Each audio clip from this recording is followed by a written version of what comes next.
Hello my sis army, कैसे हो आप सब। आई होप आप सब अच्छे होंगे। So I am Ms educator, your English educator and your loving Didu. Welcome to all of you in your channel brilliant classes.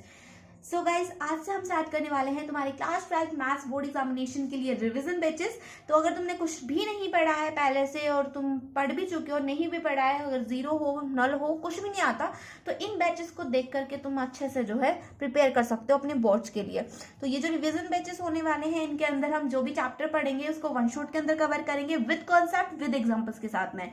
सो ये जो बैच है इसका नाम है बोर्ड्स विनर। तो बहुत अच्छे से जो है मिलकर बोर्ड्स को विन करेंगे, अच्छे अच्छे मार्क्स स्कोर करेंगे अपने मैथ्स के अंदर। तो फटाफट से रेडी हो जाओ अपने अस्त्र शस्त्र को लेके, मतलब कॉपी और पेन को लेके, ठीक है। तो चलो फटाफट से स्टार्ट करते हैं चैप्टर नंबर 1 से। तो चैप्टर नंबर 1 है हमारा रिलेशन एंड फंक्शन। तो पहले तो हम इसके कॉन्सेप्ट पढ़ेंगे एंड साथ के साथ जो एक्सरसाइज वाइज में तुम्हें क्वेश्चंस भी लगवाती रहूंगी, एक दो क्वेश्चंस, ताकि तुम्हें जो एक तरह से पता चल जाए कि हमने क्या क्या किया था, एक तरह से रिवाइज हो जाए, ठीक है। तो पहला जो टॉपिक आता है तुम्हारे रिलेशन एंड फंक्शन के अंदर, रिलेशन एंड फंक्शन के अंदर तो नहीं आता, मतलब क्लास 11 के अंदर हमने टॉपिक पढ़ा था सेट्स करके, है ना। तो सेट होता क्या है पहले वो समझ लेते हैं। तो सेट हम किसे बोलते हैं? Well defined collection of object. बस इतनी सी बात अपने दिमाग में रख लो। Set is what? Well defined collection of objects. तो यहां पर हम लिखेंगे well defined collection of objects, ठीक है। इसको हम बोलते हैं सेट्स। अब एक एग्जांपल ले लेते हैं। एग्जांपल के लिए मैंने ले लिया ए क्या है? यहाँ पर सेट है और इसके एलिमेंट्स है 1 2 3 4, ठीक है। तो इनको क्या बोल देंगे? ये क्या है? इसके ऑब्जेक्ट्स है, एलिमेंट्स क्या है? ऑब्जेक्ट्स है, और ए क्या है? सेट है। Well defined collection of objects is called set, ठीक है। सेट समझ में आ गया। सेकंड टॉपिक आता है तुम्हारा Cartesian product of sets. Cartesian product of sets क्या होता है? Cartesian product of sets. तो कार्टेशियन प्रोडक्ट ऑफ सेट्स को हम कैसे डिनोट करेंगे? कार्टेशियन प्रोडक्ट ऑफ सेट्स को हम डिनोट करेंगे ए क्रॉस बी से। तो अगर तुम्हारा ए और बी कोई सेट है तो उसके अंदर हम जो कार्टेशियन प्रोडक्ट ऑफ सेट निकालेंगे उसको हम डिनोट करेंगे ए क्रॉस बी से। और अगर एक एग्जांपल लें तो मैंने माना एक सेट ए के अंदर एलिमेंट्स है 1 2 3 एंड मैंने दूसरा एग्जाम्पल लिया सेट बी का। सेट बी क्या है? सेट बी के अंदर जो एलिमेंट्स है वो है 3 4, ठीक है। तो अगर हम निकालेंगे कार्टेशियन प्रोडक्ट अब निकालेंगे तो उसको हम बोलेंगे ए क्रॉस बी। ए क्रॉस बी के अंदर हम लिखेंगे 1 का पेयर बना दो तुम 3 के साथ में। पहले 1 का पेयर बनाया 3 के साथ में, 1 का पेयर बनाएंगे 4 के साथ में, फिर 2 का पेयर बनाएंगे 3 के साथ में, 2 का पेयर बनाएंगे 4 के साथ में, फिर 3 का पेयर बनाएंगे 3 के साथ में, 3 का पेयर बनाएंगे 4 के साथ में। तो ये हो जाएगा हमारा कार्टेशियन प्रोडक्ट ऑफ सेट, मतलब ए क्रॉस बी, ठीक है। यहां तक समझ में आ गया? कार्टेशियन प्रोडक्ट ऑफ सेट समझ में आ गया। ये तो था तुम्हारा 11th क्लास का टॉपिक। अब अगर हम आए 12th क्लास के chapter number 1 relation and function के ऊपर, तो रिलेशन का मतलब क्या होता है पहले तो ये समझना बहुत इंपॉर्टेंट है कि रिलेशन क्या होता है। तो रिलेशन हम किसे बोलेंगे? तो देखो, अगर ए एंड बी क्या है? 2 सेट्स हैं। तो आर क्या है? यहाँ पर रिलेशन है। R is relation. और ये रिलेशन कब होगा? आर रिलेशन कब होगा? जब ये क्या हो? R is subset of A cross B. R को हम रिलेशन तभी बोलेंगे जब आर क्या होगा? सबसेट होगा ए क्रॉस बी का, मतलब कार्टेशियन प्रोडक्ट ऑफ सेट्स का जब ये सबसेट होगा तभी हम आर को क्या बोल सकते हैं? एक रिलेशन बोल सकते हैं। इसका अगर हम एक एग्जांपल लें, कोई भी चिंता करने की जरूरत नहीं, अगर नहीं समझ में आ रहा है एग्जांपल्स के साथ में अच्छे से क्लियर होगा, ठीक है। तो अगर एक एग्जांपल है, जैसे मैंने एक सेट ले लिया ए, सेट ए लिया मैंने 1 and 2, सेट बी लिया मैंने 3,4। तो फटाफट से ए क्रॉस बी निकाल देते हैं। ए क्रॉस बी मतलब कार्टेशियन प्रोडक्ट ऑफ सेट्स। तो 1 का पेयर बनेगा 3 के साथ में, 1 का पेयर बनेगा 4 के साथ में, 2 का पेयर बनेगा 3 के साथ में, 2 का पेयर बनेगा 4 के साथ में। यहां तक क्लियर हो गया? ये हो गया हमारा A cross B, Cartesian product of sets. अब आर हमने रिलेशन लिया, आर के अंदर हमने एलिमेंट्स ले लिए कि आर के अंदर एलिमेंट है 1,4 एंड 2,3। तो अब मेरे को बताओ कि ये रिलेशन क्या, इसका रिलेशन है ए एंड बी का रिलेशन है आर कि नहीं है?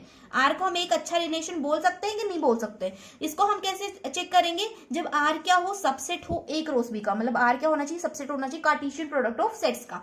तो अगर आर सबसेट होगा तभी ये क्या होगा? एक प्रॉपर रिलेशन होगा, ठीक है।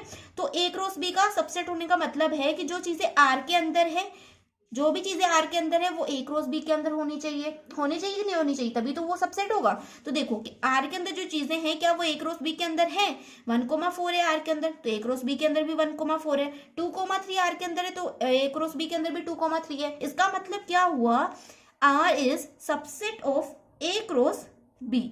तो इसका मतलब हो गया कि हमारा जो ये आर है ये क्या है, एक रिलेशन है, एक अच्छा रिलेशन है। ठीक है, तो यहाँ पर हमारा रिलेशन क्लियर हो गया। अब रिलेशन के कुछ टाइप्स पढ़ेंगे कि रिलेशन कितने टाइप्स के होते हैं। ठीक है, तो पहला जो टाइप आता है तुम्हारा रिलेशंस का वो है एम्प्टी रिलेशन। क्या है, एम्प्टी रिलेशन है। और ये जो मैं तुम्हें चीजें बताई हैं अभी तक, ये 1 से 2 नंबर में तुम्हारे ऑब्जेक्टिव टाइप के क्वेश्चन बन सकते हैं। बड़े क्वेश्चंस में तुम्हें बताऊंगी कि तुम्हें सबसे ज्यादा प्रैक्टिस इस चैप्टर में किस चीज की करनी है। ठीक है, तो वो आगे वीडियो के अंदर देखेंगे। पहले हम देख लेते हैं एम्प्टी रिलेशन क्या होता है। अब एम्प्टी का मतलब क्या होता है, कोई चीज एम्प्टी कब बोलेंगे किसी चीज को, जब उसके अंदर कुछ भी ना हो, उसके अंदर कुछ भी ना हो, मतलब वो नल हो, है ना, कुछ भी नहीं है उस चीज के अंदर। मतलब जो हमारा रिलेशन होगा, अब यहाँ पर एम्प्टी रिलेशन बोला गया है, मतलब रिलेशन के अंदर कुछ नहीं होगा। जब हमारा रिलेशन क्या होगा, फाई होगा। फाई मतलब कुछ भी नहीं। जब रिलेशन के अंदर कुछ भी नहीं होगा तो उसे हम एम्प्टी रिलेशन बोलेंगे। अब अगर मैं एक एग्जांपल लूं, ए क्रॉस बी, मैंने ए क्रॉस बी ले लिया, कार्टेशियन प्रोडक्ट ऑफ सेट ले लिया मैंने। इसके अंदर एलिमेंट्स है 1 3 1 4 2 3 2 4। ठीक है, ये मैंने एलिमेंट्स ले लिए ए क्रॉस बी के अंदर। और आर मैंने एक रिलेशन ले लिया, ये मैंने लिया एक्स कोमा वाई। रिलेशन इस फॉर्म के अंदर होंगे। ठीक है, ये चीज तुम्हें याद रखनी है, x comma y such that x is equal to y square. इस फॉर्म में भी हो सकते हैं, मतलब इस फॉर्म में भी हो सकते हैं और दूसरी फॉर्म में भी हो सकते हैं, है ना। एक तो सेट बिल्डर फॉर्म में होता है और एक दूसरी फॉर्म में होता है। ठीक है, तो 2 फॉर्म्स में तुम्हारे रिलेशन हो सकते हैं। तो अगर ऐसे तुम्हें रिलेशन गिवन है तो इसके लिए हम सॉल्व करेंगे। पहले तो रिलेशन लिखेंगे। तो यहाँ पर बोला है एक्स क्या है, is equal to y square के, है ना। तो अगर हम एक्स की वैल्यू ले लें, अगर हम यहाँ पर x और y की वैल्यू निकालें, x और y की वैल्यू कैसे निकाल सकते हैं, अगर मैं y की वैल्यू ले लूं 2, अगर मैं y की वैल्यू ले लूं 2, तो 2 का स्क्वायर कितना होता है, 2 का स्क्वायर होता है 4, तो x की वैल्यू आ जाएगी 4। अगर y की वैल्यू 2 लेंगे, x की वैल्यू आ जाएगी 4। y की वैल्यू 3 लेंगे, x की वैल्यू आ जाएगी 9।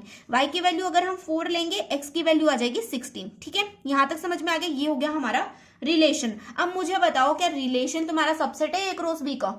मुझे ये चीज बताओ तुम, रिलेशन क्या सबसेट है ए क्रॉस बी का? अब सबसेट का मतलब ये होता है कि जो रिलेशन के अंदर, मतलब इस चीज के अंदर जो भी चीजें प्रेजेंट है, क्या वो इसके अंदर प्रेजेंट है? नहीं है ना प्रेजेंट। इसका मतलब क्या हुआ, relation is not a subset of A cross B. और इसका मतलब क्या है कि हमारे रिलेशन के अंदर कुछ भी नहीं है। रिलेशन क्या है, फाई है, एकदम नल है। ठीक है, ऐसे रिलेशन को हम बोल देंगे एम्प्टी रिलेशन। अब दूसरा टाइप अगर हम देखें, वो होता है यूनिवर्सल रिलेशन। अब यूनिवर्सल रिलेशन क्या होता है, यूनिवर्सल रिलेशन लिख लेते हैं। तो यूनिवर्स में क्या होता है, यूनिवर्स में सब कुछ आता है दीदू यार। यूनिवर्स में हम हर चीज आती है, हम भी यूनिवर्स के अंदर है, अर्थ भी यूनिवर्स के अंदर है, सन भी यूनिवर्स के अंदर है।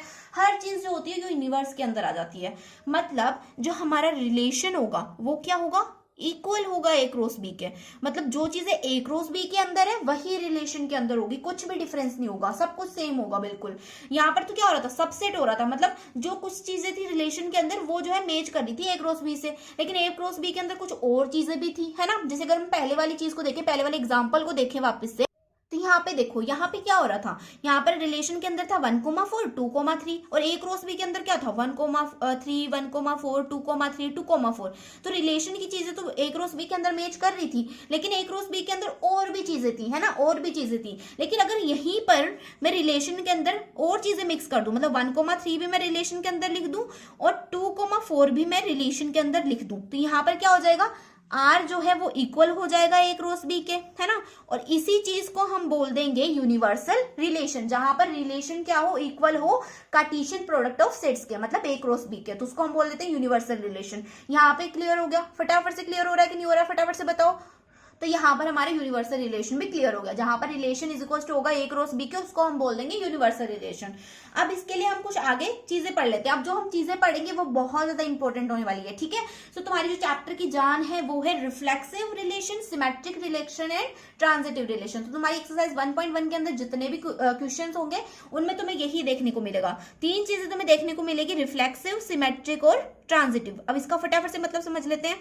रिफ्लेक्सिव रिलेशन का मतलब होता है, जैसे कि मैं अगर लेट करूं, let A belongs to R, कि जो हमारा कोई ए एलिमेंट है जो क्या कर रहा है, रिलेशन को बिलोंग कर रहा है, then A comma A belongs to R. अगर हमारा कोई एलिमेंट ए है, अगर वो रिलेशन को बिलोंग कर रहा है तो हमारा ए कोमा ए भी क्या करना चाहिए, रिलेशन को बिलोंग करना चाहिए। उसी को हम क्या बोलेंगे, रिफ्लेक्सिव बोलेंगे, नहीं तो नहीं बोलेंगे।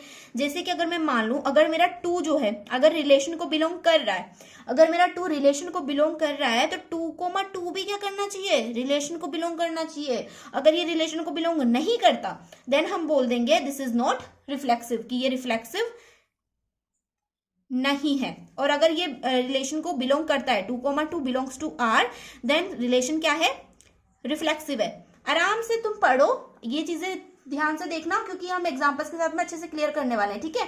रिफ्लेक्सिव रिलेशन को कैसे सॉल्व करना है, सिमेट्री को कैसे सॉल्व करना है, ट्रांजिटिव को कैसे सॉल्व करना है, वो सब पढ़ेंगे आराम से, है ना। अभी पहले जो तुम कॉन्सेप्ट पे ध्यान दो। तो रिफ्लेक्सिव किसे बोलेंगे, अगर ए जो हमारा एलिमेंट है वो अगर रिलेशन को बिलोंग कर रहा है तो ए को भी क्या करना पड़ेगा, रिलेशन को बिलोंग करना पड़ेगा, नहीं तो हम उसे रिफ्लेक्सिव नहीं कहेंगे।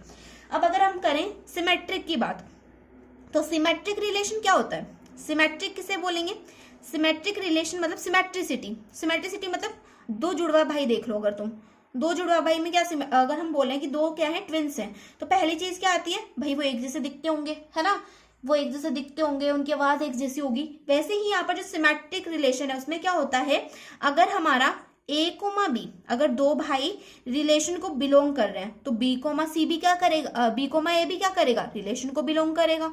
ए कोमा बी अगर रिलेशन को बिलोंग कर रहा है तो बी कोमा ए भी क्या करना चाहिए, रिलेशन को बिलोंग करना चाहिए।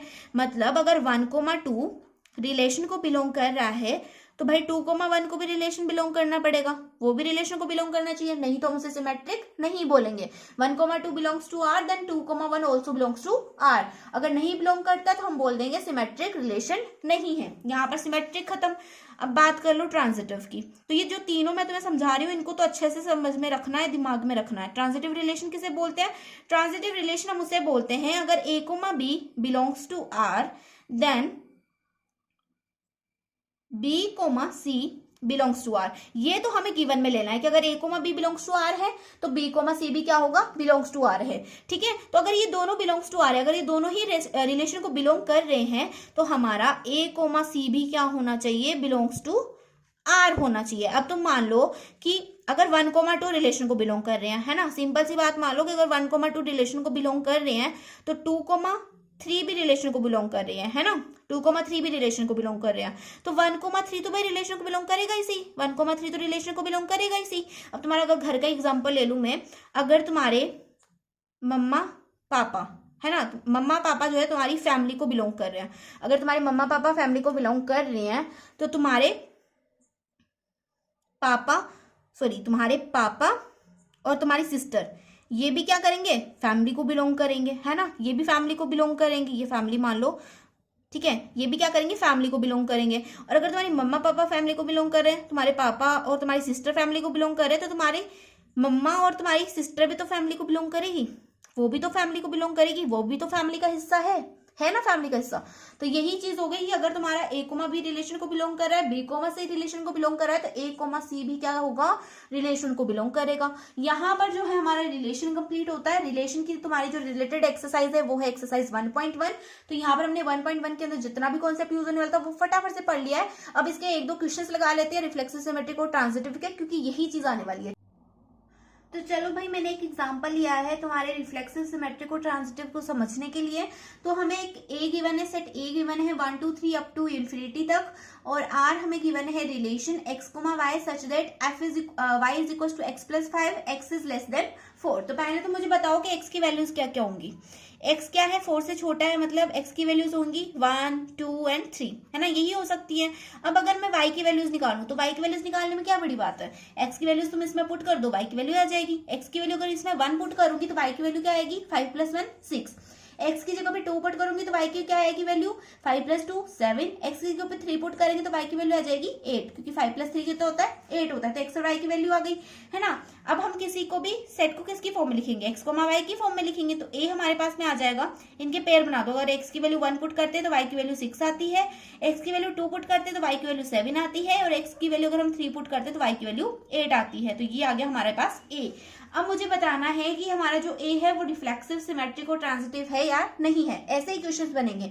आपको एक सेट गिवन होगा, रिलेशन गिवन होगा और आपको बताना होगा कि ये जो रिलेशन है ये सिमेट्रिक है, रिफ्लेक्सिव है या फिर ट्रांजिटिव है, या फिर दोनों ही नहीं है या फिर तीनों ही नहीं है। ये चीज आपको गिवन होगी क्वेश्चन के अंदर, ठीक है। ऐसे ही क्वेश्चन बनेंगे। या तो क्वेश्चन बन सकता है कि ये जो सेट है ये रिफ्लेक्सिव है लेकिन सिमेट्रिक है और ट्रांजिटिव नहीं है, ये आपको प्रूव करना है। या फिर क्वेश्चन बन सकता है कि ये जो रिलेशन है ये ट्रांजिटिव है और आपको प्रूव करना है कि रिफ्लेक्सिव और सिमेट्रिक नहीं है। तो ऐसे ही क्वेश्चंस बनने वाले हैं। तो हमें क्या करना है, बस वो जो डेफिनेशन मैंने तुम्हें बताई थी पहले वो याद रखनी है, रिफ्लेक्सिव, सिमेट्रिक और ट्रांजिटिव की, और तुम्हारा क्वेश्चन बन जाएगा, ठीक है। तो रिफ्लेक्सिव के लिए क्या होता है, पहले हम रिफ्लेक्सिव चेक करें कि ये रिलेशन रिफ्लेक्सिव है या नहीं है। तो रिफ्लेक्सिव के लिए क्या करेंगे, देखो इसके अंदर क्या ये वन को बिलोंग कर रहा है, वन इसमें बिलोंग कर रहा है या नहीं कर रहा है, वन इसमें बिलोंग कर रहा है ना, ये वन है यहाँ पर, तो वन बिलोंग्स टू आर। हमारे रिलेशन के अंदर भी वन बिलोंग कर रहा है ना। तो अगर हम यहाँ पे चेक करें कि क्या 1,1 भी बिलोंग कर रहा है इसको, तो देखो इसके अंदर 1,1 दिख रहा है तुम्हें, कहीं पे दिख रहा है, नहीं दिख रहा है। तो हम यहाँ पे लिख देंगे कि 1 तो रिलेशन को बिलोंग कर रहा है लेकिन 1,1 नॉट बिलोंग्स टू आर। इसका मतलब क्या होगा, ये रिलेशन रिफ्लेक्सिव नहीं है ना। ए तो बिलोंग कर रहा है, हमारा रिफ्लेक्सिव की कंडीशन क्या थी यार, रिफ्लेक्सिव की कंडीशन यही थी, ए अगर बिलोंग कर रहा है आर को तो ए कोमा ए भी क्या करना चाहिए, बिलोंग करना चाहिए आर को। तो यहाँ पर 1 तो बिलोंग कर रहा है लेकिन 1,1 बिलोंग नहीं कर रहा है। यहाँ पर तुम्हें 1,1 दिख रहा है, नहीं दिख रहा, जिसका मतलब 1,1 रिलेशन को बिलोंग नहीं कर रहा। तो रिफ्लेक्सिव समझ में आ गया, ये उसकी कंडीशन होती है। अब अगर हम सिमेट्रिक चेक करें तो देखते हैं क्या ये सिमेट्रिक है या नहीं है। तो सिमेट्रिक के लिए पहले मैं कंडीशन लिख देती हूँ। सिमेट्रिक की कंडीशन होती थी A comma B belongs to R, then B comma C also belongs to R. A comma B अगर रिलेशन को बिलोंग करते हैं तो बी कोमा सी को भी रिलेशन को बिलोंग करना पड़ेगा। तो यहाँ पर अगर हम 1,6 को उठाएं तो यहाँ पर 1,6 तो रिलेशन को बिलोंग कर रहा है ना, 1,6 तो बिलोंग कर रहा है ना। यहाँ पे लिख देंगे 1,6 बिलोंग्स टू आर, बट यहाँ पे लिखो बट 6,1 6,1 दिख रहा है तुम्हें यहाँ पर कहीं पे, नहीं दिख रहा। 6,1 नॉट बिलोंग्स टू आर, इसका मतलब आर इज नॉट सिमेट्रिक। यहाँ पर भाई तुम्हारा सिमेट्रिक भी कंप्लीट हो गया। क्या बड़ी बात थी इन क्वेश्चंस में, है ना। एक्सरसाइज 1.1 पूरी इसके ऊपर बेस्ड है, कुछ नहीं करना, बस यही चेक करना है सभी क्वेश्चंस में। अब अगर हम ट्रांजिटिव लें तो ट्रांजिटिव की क्या कंडीशन थी, ट्रांजिटिव की कंडीशन थी ए कोमा बी अगर बिलोंग कर रहा है आर को, बी कोमा सी भी क्या करना चाहिए, रिलेशन को बिलोंग करना चाहिए। और अगर ये दोनों कंडीशंस फुलफिल हो रही है तो ए कोमा सी भी क्या होगा, रिलेशन को बिलोंग करेगा, ठीक है। तो अगर हम देखें 1,6 क्या कर रहा है, रिलेशन को बिलोंग कर रहा है, 1,6 बिलोंग्स टू आर। अब चेक करो क्या 6,1 भी रिलेशन को बिलोंग कर रहा है। तुम बोलोगे दीदी 6,1 तो रिलेशन को बिलोंग नहीं कर रहा, तो यहाँ पे लिख देंगे 6,1 नॉट बिलोंग्स टू आर। तो अब तुम बोलोगे दीदी 6 मतलब बी कोमा सी तो बिलोंग कर ही नहीं रहा, तो क्या हम ए कोमा सी को भी चेक करेंगे। तो ए कोमा सी अगर बी कोमा सी ही बिलोंग नहीं कर रहा तो ए कोमा सी कहाँ से बिलोंग करेगा, ए कोमा सी भी बिलोंग नहीं करेगा। तो भाई ये तो हो गई गड़बड़। अब क्या करें, तो देखो जब तुम्हारा ए कोमा बी बिलोंग कर रहा हो, ट्रांजिटिव के लिए बता रही हूँ, ठीक है, और किसी में यूज नहीं करना। ट्रांजिटिव में अगर तुम्हारा ए कोमा बी अगर बिलोंग कर रहा है और बी कोमा सी बिलोंग नहीं कर रहा, तो इस कंडीशन में तुम क्या करोगे, यहाँ पर लिख दोगे कि ये जो रिलेशन है वो क्या है, ट्रांजिटिव है, आर इज ट्रांजिटिव। आगे तुमने चेक ही नहीं करना, ठीक है, आगे ए कोमा सी बिलोंग करे नहीं करे तुम्हें चेक ही नहीं करना। तुम्हें बस ये लिख देना कि आर क्या है, ट्रांजिटिव है। 6,1 नॉट बिलोंग्स टू आर, लेकिन आर क्या है, ट्रांजिटिव है। और अगर यहाँ पर बी कोमा सी मतलब 6,1 भी जो है आर को बिलोंग कर रहा होता तो हम चेक करते क्या 1,1 भी क्या रिलेशन को बिलोंग कर रहा है। अगर 1,1 रिलेशन को बिलोंग नहीं कर रहा होता तो हम लिखते कि आर इज नॉट ट्रांजिटिव। अब तो बोलोगे दीदू ये क्या बात हुई, आपने बोला कि बी कोमा सी अगर रिलेशन को बिलोंग नहीं कर रहा हो तो आप ट्रांजिटिव लिख देना, और अगर ए कोमा सी नहीं कर रहा हो तो आप नॉट ट्रांजिटिव लिख देना। तो यही ऐसा होता है कि अगर आपका ए कोमा बी बिलोंग कर रहा है और बी कोमा सी बिलोंग कर रहा है, ये दोनों तो हम गिवन लेते हैं कि ए कोमा बी बिलोंग कर रहा है तो बी कोमा सी भी बिलोंग कर रहा होगा, ये हमें गिवन लेना होता है। और हमें चेक करना होता है ट्रांजिटिव के लिए क्या ए कोमा सी भी बिलोंग कर रहा है रिलेशन को कि नहीं कर रहा है, ये चेक करना होता है हमें ट्रांजिटिव के लिए। तो अगर हमारा ए कोमा बी रिलेशन को बिलोंग कर रहा है तो ये तो गिवन में था ना कि बी कोमा सी भी रिलेशन को बिलोंग करेगा। तो अगर बी कोमा सी तुम्हारे रिलेशन को बिलोंग नहीं कर रहा तो तुम सीधा लिख दोगे कि वो ट्रांजिटिव है, तुम्हें ए कोमा सी चेक करने की जरूरत नहीं है। लेकिन अगर बी कोमा सी भी रिलेशन को बिलोंग कर रहा है तो फिर तुम्हें चेक करना पड़ेगा ए कोमा सी को। और अगर ए कोमा सी रिलेशन को बिलोंग नहीं कर रहा होगा उस कंडीशन में तो तुम बोल दोगे कि ये रिलेशन ट्रांजिटिव नहीं है। तो यहाँ पर रिफ्लेक्सिव, सिमेट्रिक और ट्रांजिटिव का तुम्हें थोड़ा थोड़ा क्लियर हो गया होगा। अब एक थोड़ा सा लेंथी क्वेश्चन लेते हैं, मतलब जिसके अंदर तुम्हारे पूरी डेफिनेशन के साथ में गिवन हो वो वाला क्वेश्चन लेते हैं, ठीक है। तो देखो नेक्स्ट क्वेश्चन है हमारा, so that the relation R in the set A all the books in a library of a college given by. R is equals to x, y, x and y have a same number of pages is an equivalence relation। अब equivalence का मतलब क्या होता है? Equivalence का मतलब है कि जो रिलेशन रिफ्लेक्सिव भी हो, सिमेट्रिक भी हो और ट्रांजिटिव भी हो, उसको हम बोलेंगे कि वो क्या है, एक इक्विवेलेंस रिलेशन है। अगर कोई रिलेशन जो है वो रिफ्लेक्सिव है, सिमेट्रिक है लेकिन ट्रांजिटिव नहीं है तो उसको हम इक्विवेलेंस नहीं बोल सकते। अगर कोई रिलेशन सिमेट्रिक है लेकिन ट्रांजिटिव वो रिफ्लेक्सिव नहीं है तो उसे भी इक्विवेलेंस नहीं बोल सकते। तो इक्विवेलेंस की कंडीशन ये होती है कि रिफ्लेक्सिव भी होना चाहिए रिलेशन, ट्रांजिटिव भी होना चाहिए और सिमेट्रिक भी होना चाहिए, उसी को हम बोलेंगे एक इक्विवेलेंस रिलेशन। तो क्वेश्चन में हमें क्या गिवन है कि एक रिलेशन आर हमें गिवन है सेट ए के अंदर से, और सेट ए किसका है? सभी बुक्स का है। लाइब्रेरी के अंदर जितनी भी बुक्स है उनका क्या है, एक सेट है। और कॉलेज के अंदर कोई लाइब्रेरी है उसके अंदर जितनी भी बुक्स है उसका सेट क्या है, एक सेट ए है। ठीक है, ये बात क्लियर होगी। अब हम पहले अगर रिफ्लेक्सिव चेक करें तो रिफ्लेक्सिव के लिए पहले क्या करेंगे? रिफ्लेक्सिव के लिए मैंने माना ए बिलोंग्स टू आर, कि हमारा कोई एलिमेंट है ए, वो क्या कर रहा है, बिलोंग्स टू आर है, तो हमारा ए कोमा ए भी क्या होना चाहिए, बिलोंग्स टू आर होना चाहिए, उसी को तो हम रिफ्लेक्सिव बोलेंगे। तो अगर हम क्वेश्चन की शुरुआत करें तो मैंने एक एक्स एलिमेंट मारा, इसने एक्स एंड वाई की बने ना हमें उसमें रिलेशन में कि x and why have a same number of pages, की एक्स बुक के और वाई बुक के क्या है, सेम नंबर ऑफ पेजेस है। उसमें जितने पेजेस एक्स के अंदर है उतने ही पेजेस क्या है, वाई के अंदर है। ठीक है, तो एक्स मैंने क्या मान लिया, एक्स बिलोंग्स टू क्या कर रहा है, आर को बिलोंग कर रहा है। तो हमारा एक्स को मैं एक्स बिलोंग करेगा आर को कि नहीं करेगा? अगर कोई बुक है, माना कि कोई बुक है वो रिलेशन को बिलोंग कर रही है, जैसे कि तुम्हारी कोई बुक हो गई, जैसे तुम्हारी मैथमेटिक्स की बुक है, तुम्हारी मैथमेटिक्स की बुक जो है रिलेशन को बिलोंग कर रही है, तो क्या दो मैथमेटिक्स की बुक रिलेशन को बिलोंग करेंगी? बिल्कुल करेंगी। अगर एक्स बिलोंग कर रहा है तो एक्स को मैं एक्स भी तो बिलोंग करेगा, एक बुक रिलेशन को, एक सेम बुक रिलेशन को बिलोंग कर रही है तो दूसरी उसकी same as it is book भी तो रिलेशन को बिलोंग करेगी, बिल्कुल करेगी, है ना। तो एक्स को मैं x also belongs to R, तो यहाँ पर लिख देंगे आर इज रिफ्लेक्सिव, है ना, कि आर क्या है हमारा, रिफ्लेक्सिव है। सिमेट्रिक चेक करें, सिमेट्रिक के लिए क्या कंडीशन होती है, ए कोमा बी अगर बिलोंग्स टू आर है तो बी कोमा सी भी क्या होने चाहिए, बिलोंग्स टू आर होने चाहिए, है ना। तो अगर मैंने माना कि जो एक्स कोमा वाई है वो क्या है, बिलोंग्स टू आर है, मतलब एक्स और वाई में क्या है, सेम नंबर ऑफ पेजेस है ना। तो x comma y belongs to R है, इसका मतलब क्या हुआ कि एक्स और वाई में क्या है, सेम नंबर ऑफ पेजेस है। तो क्या वाई कोमा एक्स भी बिलोंग्स टू आर होगा, वाई कोमा एक्स भी बिलोंग्स टू आर होगा या नहीं होगा? वाई कोमा एक्स भी बिलोंग्स टू आर होगा। अगर एक्स और वाई में सेम नंबर ऑफ पेजेस हैं तो वाई और एक्स में भी तो सेम नंबर ऑफ पेजेस होंगे। अब ये थोड़ी ना डिफरेंस करेगा कि अगर एक्स पहले नंबर पे आ गया, वाई दूसरे नंबर पे आ गया तो कुछ चेंज हो जाएगा, कुछ भी चेंज नहीं होगा। दोनों में सेम नंबर ऑफ पेजेस हैं तो वो रिलेशन को बिलोंग करेंगे। और रिलेशन को बिलोंग करने की कंडीशन ही ये थी कि एक्स और वाई में क्या है, सेम नंबर ऑफ पेजेस है। तो एक्स वाई में सेम नंबर ऑफ पेजेस है तभी तो वो रिलेशन को बिलोंग कर रहा है, तो वाई और एक्स भी तो रिलेशन को बिलोंग करेगा, बिल्कुल करेगा। सिमेट्रिक भी कंप्लीट हो गया। अब अगर देखें ट्रांजिटिव, तो ट्रांजिटिव की कंडीशन होती है ए कोमा बी अगर रिलेशन को बिलोंग कर रहे हैं, बी कोमा सी भी अगर रिलेशन को बिलोंग कर रहे हैं तो ए कोमा सी भी क्या होना चाहिए, रिलेशन को बिलोंग करना चाहिए, है ना। तो अगर एक्स कोमा वाई रिलेशन को बिलोंग कर रहा है तो ये रिलेशन को बिलोंग कब करेंगे, एक्स कोमा वाई, जब एक्स और वाई में क्या होंगे, सेम नंबर ऑफ पेजेस होंगे। तब हम कोई ले बी कोमा सी में मैं ले रही हूँ वाई कोमा जेड, है ना। कोई जेड बुक है वो भी क्या है, उसमें भी क्या सेम नंबर ऑफ पेजेस है। वाई कोमा जेड भी रिलेशन को बिलोंग कब करेंगे, जब वाई और जेड में क्या होंगे, सेम नंबर ऑफ पेजेस होंगे, तभी वो क्या करेगा, रिलेशन को बिलोंग करेगा, है ना। तो क्या एक्स और जेड भी रिलेशन को बिलोंग करेंगे कि नहीं करेंगे? तो देखो अगर एक्स और वाई में सेम नंबर ऑफ पेजेस है तभी उन्होंने रिलेशन को बिलोंग किया, वाई और जेड में भी सेम नंबर ऑफ पेजेस थे इसलिए वो रिलेशन को बिलोंग कर रहे थे। तो जब वाई और जेड में सेम नंबर ऑफ पेजेस हैं, एक्स और वाई में सेम नंबर ऑफ पेजेस हैं, तो एक्स और जेड में भी तो सेम नंबर ऑफ पेजेस होंगे कि नहीं होंगे? एक्स और जेड में भी सेम नंबर ऑफ पेजेस होंगे, तो एक्स कोमा जेड भी क्या होगा, रिलेशन को बिलोंग करेगा, मतलब ट्रांजिटिव भी है ये कंडीशन। तो यहाँ पे लिख देंगे आर इज ट्रांजिटिव, है ना। यहाँ पे भी लिख दो आर इज सिमेट्रिक। तो ये हमने जो है बड़ा सा क्वेश्चन लिया था और इसमें भी हमें रिफ्लेक्सिव सिमेट्रिक ट्रांजिटिव चेक करना था। तो कोई बड़ी बात है एक्सरसाइज 1.1 को सॉल्व करने में? कोई बड़ी बात नहीं है, बहुत सिंपल इजी पीजी एक्सरसाइज है, बहुत आराम से तुम इसको जो कंप्लीट कर सकते हो, ठीक है। तो हर क्वेश्चन ऐसे ही होने वाला है, रिफ्लेक्सिव सिमेट्रिक और ट्रांजिटिव वाला फंडा होने वाला है, ऐसे ही क्वेश्चन आएंगे। तो यहाँ पर हमारे एक्सरसाइज 1.1 का कॉन्सेप्ट विद एग्जाम्पल्स के साथ क्लियर होता है। अब हम एक्सरसाइज 1.2 पर चलते हैं, ठीक है। तो उसके अंदर हम पढ़ेंगे, यहाँ पर हमने रिलेशन पढ़ा है, उसके अंदर हम पढ़ेंगे फंक्शंस, ठीक है।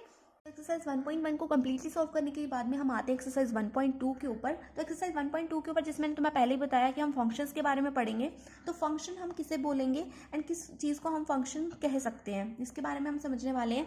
तो देखो अगर हमारा अगर कोई ए सेट है, अगर उसकी क्या है, एक यूनिक इमेज है, A has a unique image in B then the function is satisfied. ठीक है, अगर हमारा कोई ए सेट है, अगर उसकी दूसरे सेट में क्या है, एक यूनिक इमेज है, तो उसको हम क्या बोल देंगे, एक फंक्शन बोल देंगे। जैसे कि अगर हम एक एग्जांपल लें, कोई सेट ए मैंने लिया, सेट ए के अंदर एलिमेंट्स हैं 1 2 एंड 3। दूसरा सेट लिया मैंने सेट बी के अंदर एलिमेंट्स है ए एंड बी। तो 1 की इमेज है ए के साथ में, 2 की इमेज बी के साथ में एंड 3 की इमेज भी क्या है, बी के साथ में है। क्या हम इसे एक फंक्शन बोलेंगे? तो फंक्शन की कंडीशन ही क्या होती है, ए की क्या होनी चाहिए, यूनिक इमेज होनी चाहिए बी के अंदर। तो देखो ए के जितने भी एलिमेंट्स हैं उनसे सिर्फ एक एरो साइन जा रहा है बी के अंदर। जैसे 1 से एक एरो साइन गया ए के ऊपर, 2 से एरो साइन गया बी के ऊपर एंड 3 से एरो साइन गया बी के ऊपर। तो यहाँ पर क्या हो रहा है, ए के जितने भी एलिमेंट्स हैं उनकी यूनिक इमेज बनती है बी के अंदर, है ना। और बी पर क्या हो रहा है, बी पे हमने देखा ए की तो सिंगल प्री इमेज है, लेकिन बी की क्या है, डबल प्री इमेजेस है। जैसे बी की एक प्री इमेज तो 2 है, दूसरी 3 है। तो हमें प्री इमेजेस का ध्यान नहीं रखना, हमें इमेजेस का ध्यान रखना है। अगर इमेजेस ज़्यादा होंगी इसका मतलब वो फंक्शन नहीं है। अगर सिंगल इमेज है हर एलिमेंट्स की तो उसे हम एक फंक्शन बोलेंगे, एक प्रॉपर फंक्शन बोलेंगे। तो ये हो जाएगा हमारा फंक्शन। अब अगर एक कंडीशन लूँ मैं जहाँ पर हमारा कोई फंक्शन नहीं है, जैसे कि मैंने एक सेट ए लिया, सेट ए के अंदर जो एलिमेंट्स है वो है 1 एंड 2। दूसरा सेट लिया मैंने सेट बी के अंदर जो एलिमेंट्स है वो है ए बी। 1 की इमेज है ए के साथ में, 1 की दूसरी इमेज है बी के साथ में, 2 की इमेज है ए के साथ में। अब मुझे बताओ क्या ये फंक्शन है, क्या ये फंक्शन है या नहीं है। तो यहाँ पर देखो मैंने तुम्हें बोला था कि जो ए के एलिमेंट्स होते हैं उनकी यूनिक इमेज होनी चाहिए बी के अंदर। मतलब जो ए के एलिमेंट्स है उनमें से सिर्फ एक एरो साइन जाना चाहिए बी के अंदर। हर एलिमेंट के सामने एक एरो साइन होना चाहिए। अगर 1 का देखें तो 1 के क्या हो रहे हैं, 2 एरो साइंस जा रहे हैं। एक तो जा रहा है ए के पास में, दूसरा जा रहा है बी के साथ में। तो इसका मतलब क्या हुआ कि ये फंक्शन नहीं है। तो यहाँ पर लिख देंगे नॉट अ फंक्शन। ठीक है, फंक्शन समझ में आ गया, किसे फंक्शन बोलेंगे किसे फंक्शन नहीं बोलेंगे। अब हम बात करेंगे टाइप्स ऑफ फंक्शन की। तो टाइप्स ऑफ फंक्शन में जो फर्स्ट टाइप आता है वो है 1 या फिर इंजेक्टिव फंक्शन। 1 या इंजेक्टिव फंक्शन किसे बोलते हैं, 1 एंड इंजेक्टिव फंक्शन के लिए हमारी होती है कुछ कंडीशंस। तो इसमें 2 कंडीशंस होती है। पहली कंडीशन तो ये है कि अगर तुम्हारा एफ ऑफ एक्स क्या है, इक्वल है एफ ऑफ वाई के, तो हमारा जो एक्स है वो भी क्या होगा, इक्वल होगा वाई के। अगर f of x is equal to F of y है तो x is equal to y होना चाहिए, तभी हम उसे 1 फंक्शन बोलेंगे। और दूसरी कंडीशन ये है कि अगर तुम्हारा एक्स जो है नॉट इक्वल है वाई के, अगर एक्स जो है वाई के इक्वल नहीं है तो एफ ऑफ एक्स भी क्या होगा, नॉट इक्वल होगा एफ ऑफ वाई के। ठीक है, ये कंडीशंस होती हैं 1 फंक्शन के लिए। अब एक एग्जांपल लेते हैं। तो देखो एग्जांपल में मैंने एक सेट ए लिया, सेट ए के अंदर एलिमेंट्स है 1 एंड 2। दूसरा मैंने सेट लिया बी, सेट बी के अंदर जो एलिमेंट्स है वो है ए। तो 1 की एक इमेज है ए के साथ में और 2 की इमेज भी क्या है, ए के साथ में। तो पहले तो ये बताओ ये फंक्शन है या नहीं है। तो ए के जितने भी एलिमेंट्स हैं उनमें से सिर्फ एक एरो साइन जा रहा है बी के अंदर, तो ये फंक्शन हुआ, है ना। अब फंक्शन है तो हम चेक करेंगे क्या ये 1 फंक्शन है। तो देखो एफ ऑफ 1 की अगर हम लिखें, एफ ऑफ 1 क्या है, एफ ऑफ 1 की इमेज है ए के साथ में, तो F of 1 is equals to A हो जाएगा। एफ ऑफ 2 देखें तो एफ ऑफ 2 क्या है, एफ ऑफ 2 भी ए है, तो एफ ऑफ 2 भी हमने लिख दिया ए। अब चेक करो क्या एफ ऑफ 1 इक्वल है एफ ऑफ 2 के। एफ ऑफ 1 क्या इक्वल है एफ ऑफ 2 के, बिल्कुल इक्वल है। एफ ऑफ 1 की वैल्यू भी ए है और एफ ऑफ 2 की वैल्यू भी ए है, मतलब ये दोनों इक्वल है। तो मैंने तुम्हें बोला था जब एफ ऑफ एक्स और एफ ऑफ वाई इक्वल हो तो हमें चेक करना होता है क्या एक्स और वाई भी इक्वल हैं, क्या एक्स और वाई भी इक्वल हैं या नहीं है। तो यहाँ पर एक्स क्या है, एफ ऑफ, देखो कंडीशन क्या होती थी, एफ ऑफ एक्स होता था ना, तो यहाँ पर एक्स की जगह पे क्या है 1 है, और एफ ऑफ वाई होता था, एफ ऑफ वाई की जगह पे क्या है यहाँ पर 2 है। तो यहाँ पर हम एक्स और वाई को चेक करेंगे, मतलब 1 और 2 को चेक करेंगे। तो क्या 1 और 2 इक्वल होते हैं, बिल्कुल भी नहीं होते यार, कहीं पर भी 1 और 2 इक्वल तो नहीं होते ना। तो यहाँ पर लिख देंगे नॉट इक्वल। तो इस कंडीशन में क्या हो गया, F of x is equal to F of Y था, F of x is equal to F of Y था, लेकिन X is not equal to Y, then हम कह देंगे this is not a 1 function, this is not 1 कि ये 1 function नहीं है। अगर यहाँ पर x is equal to y होता तब ये 1 फंक्शन होता, लेकिन यहाँ पर x is not equal to y है, इसलिए ये 1 फंक्शन नहीं है। अब इसके बाद में जो सेकंड टाइप है वो है मैनी 1 फंक्शन। 1 फंक्शन पढ़ लिया, पढ़ेंगे मैनी 1 फंक्शन। तो मैनी 1 फंक्शन हम किसे बोलेंगे, मैनी 1 फंक्शन हम उसे बोलेंगे जो 1 नहीं है। जो फंक्शन 1 नहीं है वो क्या है, मैनी 1 फंक्शन है। जैसे कि अगर हम ये ही एग्जांपल लें तो ये फंक्शन क्या था, 1 नहीं था, है ना, x is not equal to y था, तो इसका मतलब क्या हुआ, ये मैनी वन फंक्शन है। तो इसके लिए अगर मैं एग्जांपल दूँ तो मैं मैनी वन फंक्शन के लिए तो मैंने कोई सेट ए ले लिया, सेट ए के अंदर जो एलिमेंट्स है वो है 1 2 एंड 3, और दूसरा मैंने ले लिया सेट बी। तो सेट बी के अंदर जो एलिमेंट्स हैं वो है ए बी एंड सी। तो 1 की इमेज बन रही है ए के साथ में, 2 की इमेज भी ए के साथ में बन रही है, और 3 की इमेज बन रही है सी के साथ में। तो ये क्या है, ये वन वन फंक्शन नहीं है, इसलिए ये क्या है, एक मैनी वन फंक्शन है। अब तुम चेक कर लेना, ये वन वन फंक्शन नहीं होगा, ठीक है। अब जैसे हमने इसको चेक किया वैसे यही चेक करना है, ठीक है, सिंपल सी बात है। अब इसके बारे में हम बात करेंगे ऑन टू फंक्शन की। तो दो फंक्शन हमने पढ़ लिए, पहला पढ़ा वन वन जिसको हम इंजेक्टिव फंक्शन भी बोलते हैं, दूसरा हमने पढ़ा मैनी वन फंक्शन। अब हम पढ़ेंगे ऑन टू फंक्शन। तो ऑन टू फंक्शन क्या होता है वो भी देख लेते हैं। तो ऑन टू फंक्शन को हम सर्जेक्टिव फंक्शन भी बोलते हैं। अब ऑन टू फंक्शन हम किसे बोलेंगे, ऑन टू फंक्शन हम उसे बोलेंगे जैसे अगर हम लेट करें, लेट ए एंड बी क्या है, दो सेट्स हैं, A and B two sets हैं, then function is said to be onto if every element of B has a pre-image in A। तो ऑन टू फंक्शन हम किसे बोलते हैं, अगर ए एंड बी क्या है, हमारे दो सेट्स हैं, तो हमें क्या करना है, ऑन टू फंक्शन चेक करने के लिए हमें सेट बी के अंदर देखना पड़ेगा। वन वन फंक्शन के लिए हम सेट ए के अंदर देख रहे थे, ऑन टू के लिए हम सेट बी में देखेंगे। जैसे अगर मैं एक एग्जांपल लें, मैंने एक सेट ले लिया ए, सेट ए के अंदर एलिमेंट्स हैं 1 2 3 एंड 4, और दूसरा मैंने एग्जांपल लिया सेट बी का। सेट बी के अंदर जो एलिमेंट्स हैं वो हैं ए बी सी, ठीक है। 1 की इमेज ए के साथ में है, 2 की इमेज बी के साथ में है, 3 की इमेज सी के साथ में है, और 4 की इमेज भी क्या है, सी के साथ में है। अब मुझे बताओ क्या ये ऑन टू फंक्शन है या नहीं है। तो ऑन टू फंक्शन की कंडीशन ये होती है कि जो बी के अंदर जितने भी एलिमेंट्स हैं इन सभी की प्री इमेजेस होनी चाहिए ए के अंदर। अब वो कितनी भी हो सकती हैं, जैसे कि सी की 2 प्री इमेजेस है ये भी चलेगा, बी की एक ही प्री इमेज है ये भी चलेगा, मतलब नंबर से मतलब नहीं है, लेकिन सभी एलिमेंट्स की प्री इमेजेस होनी चाहिए, ये मतलब है। मतलब सभी एलिमेंट के ऊपर क्या आना चाहिए, एरो साइन आना चाहिए। जितने भी एलिमेंट्स बी के अंदर है उन सभी के ऊपर क्या आना चाहिए, एरो साइन आना चाहिए, उसे ही हम बोलेंगे ऑन टू फंक्शन। तो ये हमारा एक ऑन टू फंक्शन हो जाएगा। वन वन की कंडीशन तो ये थी ना कि सेट ए के अंदर से जितने भी एलिमेंट्स की इमेजेस बन रही हैं वो यूनिक होनी चाहिए, मतलब एक ही इमेज बन रही चाहिए सेट बी के अंदर। लेकिन ऑन टू फंक्शन के अंदर क्या होता है कि जो सेट बी है इसके अंदर जितने भी एलिमेंट्स हैं उनकी प्री इमेजेस बननी चाहिए ए के अंदर, है ना। प्री इमेजेस बनेगी अगर ए के अंदर तो उसे हम ऑन टू बोल देंगे। तो ये एक ऑन टू फंक्शन हो गया। अब अगर मैं तुम्हारे लिए एक नॉट ऑन टू फंक्शन की एग्जांपल दूं, तो एक मैंने सेट ए ले लिया, सेट ए के अंदर एलिमेंट्स है 1 एंड 2, दूसरा मैंने ले लिया सेट बी के अंदर एलिमेंट है ए एंड बी। तो यहाँ पर 1 की इमेज है ए और 2 की इमेज भी क्या है, ए है। अब मुझे बताओ क्या ये ऑन टू फंक्शन है या नहीं है। तो ऑन टू फंक्शन की कंडीशन थी सेट बी के अंदर जितने भी एलिमेंट्स हैं उनके ऊपर एरो साइन आना चाहिए। तो यहाँ पर तो सेट बी के अंदर जितने भी एलिमेंट्स हैं उनके ऊपर एरो साइन आ ही नहीं था, यहाँ पे तो सिर्फ ए के ऊपर एरो साइन आ रहा है, बी के ऊपर तो नहीं आया। इसका मतलब क्या हुआ, ये फंक्शन ऑन टू नहीं है, नॉट ऑन टू फंक्शन। अब एरो साइन चाहे 2 आए चाहे 3 आए, लेकिन सभी के ऊपर आने चाहिए। जैसे कि यहाँ पर था ना, सी के ऊपर 2 एरो साइन आ रहे थे उससे कोई फर्क नहीं पड़ा, बी के ऊपर एक ही आ रहा था उससे कोई फर्क नहीं पड़ा, मतलब नंबर ऑफ एरो साइन से फर्क नहीं पड़ रहा, लेकिन सभी एलिमेंट्स पे आने चाहिए, इससे फर्क पड़ रहा है। अगर सभी एलिमेंट्स पे नहीं आ रहा है इसका मतलब वो ऑन टू नहीं है। तो यहाँ पर सभी एलिमेंट्स पे नहीं आ रहा था, इसका मतलब ये ऑन टू फंक्शन नहीं है। तो यहाँ पर ऑन टू भी कंप्लीट होता है। अब हम देखेंगे इनटू फंक्शन। अब इनटू फंक्शन क्या होता है वो भी देख लेते हैं। तो इनटू फंक्शन हम उसे बोलेंगे जो कि ऑन टू नहीं है ना। जो ऑन टू नहीं है वो हो जाएगा इनटू। जैसे कि जो 1 1 नहीं है वो मैनी वन था, यहाँ पर जो ऑन टू नहीं है वो इनटू है, ठीक है। तो अगर एक एग्जांपल लें, मैंने कोई सेट ए ले लिया, सेट ए के अंदर एलिमेंट्स है 1 2 एंड 3, सेट बी के अंदर एलिमेंट्स है ए एंड बी। तो 1 की इमेज ए के साथ है, 2 की इमेज भी ए के साथ है, 3 की इमेज भी ए के साथ है। तो यहाँ पर सारी इमेजेस क्या बन रही है, ए के साथ में बन रही है। तो सेट बी के अंदर अगर हम देखें तो सेट बी के अंदर एक एलिमेंट की कोई भी प्री इमेज नहीं है, और वो एक एलिमेंट कौन सा है, बी है। तो जिस भी एलिमेंट की प्री इमेजेस नहीं बन रही हो सेट बी के अंदर वो हो जाएगा इनटू फंक्शन। तो ये हमारा हो जाएगा एक इनटू फंक्शन।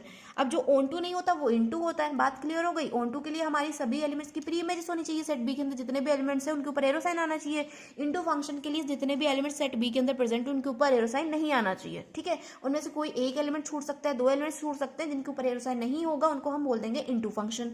अब हम लास्ट एंड फाइनल फंक्शन की बात करते हैं जो है बाइजेक्टिव फंक्शन। अब बाइजेक्टिव फंक्शन क्या होता है ये भी समझ लेते हैं। तो पहले तो हेडिंग लिख लेते हैं बाइजेक्टिव फंक्शन। तो बाइजेक्टिव फंक्शन हम उसे बोलेंगे जो 1 1 भी होता है एंड ऑन टू भी होता है। If a function is 1 1 and onto, तब हम उसे बोल देंगे बाइजेक्टिव फंक्शन। अगर कोई फंक्शन 1 1 भी है, ऑन टू भी है, उसे हम बोल देंगे बाइजेक्टिव फंक्शन। तो मैं एक एग्जांपल दे देती हूँ तुम्हें। तो कोई मैंने एलिमेंट ले लिया 1 2 एंड 3, ठीक है। 1 2 3 हमने दो एलिमेंट्स ले लिए और यहाँ पर हमने ले लिए ए बी और सी। तो 1 की इमेज बन रही है ए के साथ में, और 2 की इमेज बन रही है बी के साथ में, और 3 की इमेज बन रही है सी के साथ में। तो सभी की प्री इमेज बन रही है। इसका मतलब क्या है, ये ऑन टू फंक्शन तो है। अब चेक करेंगे क्या ये 1 1 फंक्शन है। तो 1 1 फंक्शन के लिए क्या करेंगे, पहले हम लिखेंगे एफ ऑफ वन की इमेज है ए, एफ ऑफ टू की इमेज क्या है, एफ ऑफ टू की इमेज है बी। तो क्या f of one is equal to F of two है, एफ ऑफ वन तो ए है और एफ ऑफ टू बी है, मतलब f of one is not equal to F of two. F of one f of two के equal नहीं है। अब हम चेक करेंगे 1 और 2 इक्वल होते हैं कि नहीं होते, मतलब ए और बी इक्वल है या नहीं है, ए और बी भी इक्वल नहीं है, A is not equal to B, या फिर हम कह सकते हैं 1 इज नॉट इक्वल टू 2, है ना। इसका मतलब क्या हुआ, f of x is not equal to, sorry तो मैं दिख ही नहीं रहा था ना, f of x is not equal to F of y and x is not equal to y. इस कंडीशन में क्या हो गया कि बाइजेक्टिव फंक्शन है ना।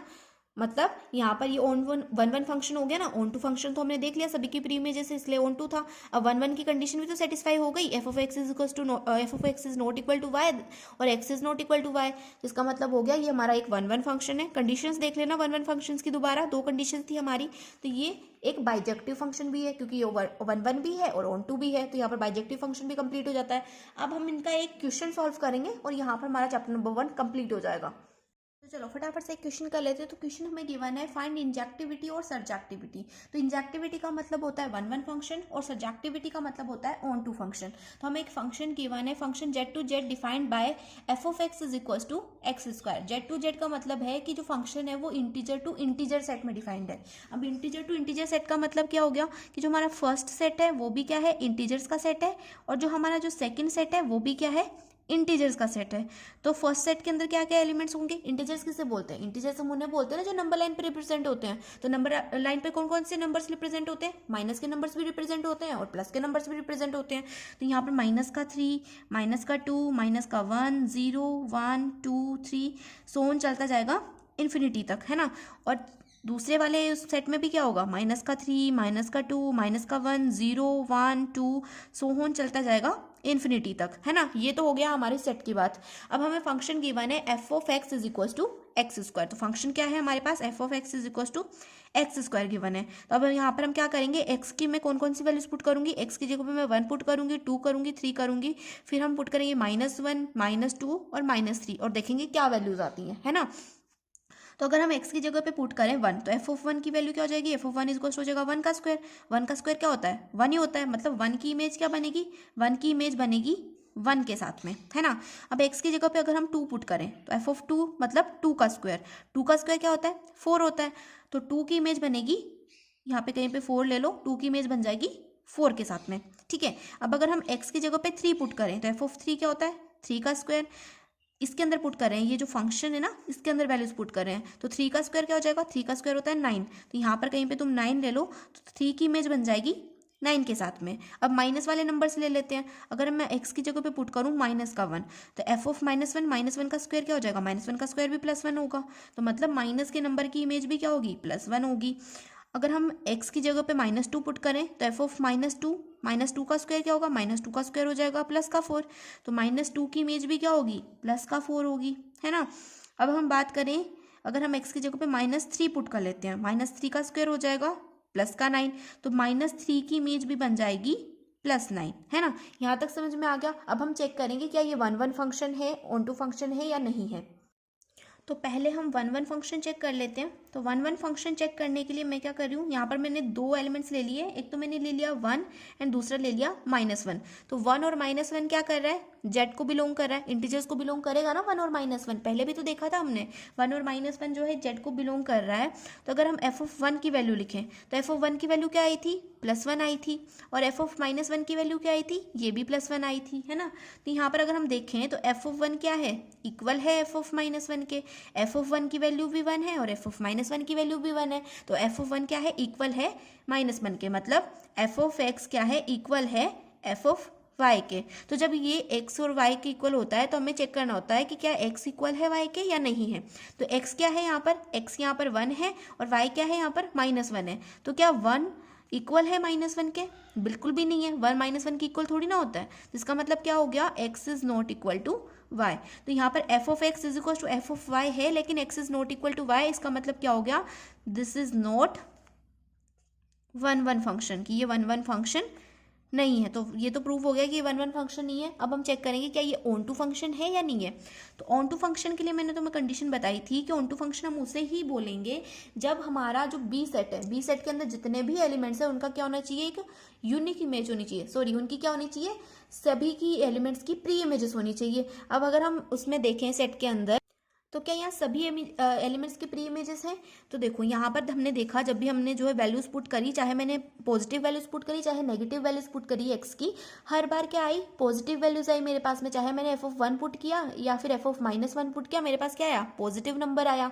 तो हमारे पास जितने भी नेगेटिव एलिमेंट्स है ये भी क्या करेंगे, इन्फिनिटी तक जाएंगे, है ना, ये भी इन्फिनिटी तक जाएगा, नेगेटिव एलिमेंट्स भी इन्फिनिटी तक जाएंगे।